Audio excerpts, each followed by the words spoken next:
அடுத்து ஷாம் தேசத்தில் பார்க்கப்பட்ட பிறை மதீனா நகருக்கு பொருந்தாது என்று கூறும் ஷஹீ முஸ்லிம் ஹதீஸ் 1983 படி ஒவ்வொரு பகுதியினரும் 29வது நாள் மக்ரிப் வக்தை அடைந்த பிறகுதான் அவர்கள் பிறை பார்த்த அல்லது காணல் செய்தியின்படி செயல்பட வேண்டும்.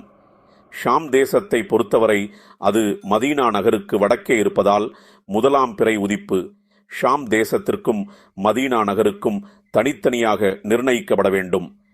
முதலாம் பிறை பார்த்த இடத்தின் தெற்கு பகுதியில் உள்ளவர்களுக்கும் அப்படியே தனித்தனியே நிர்ணயிக்கப்பட வேண்டும்.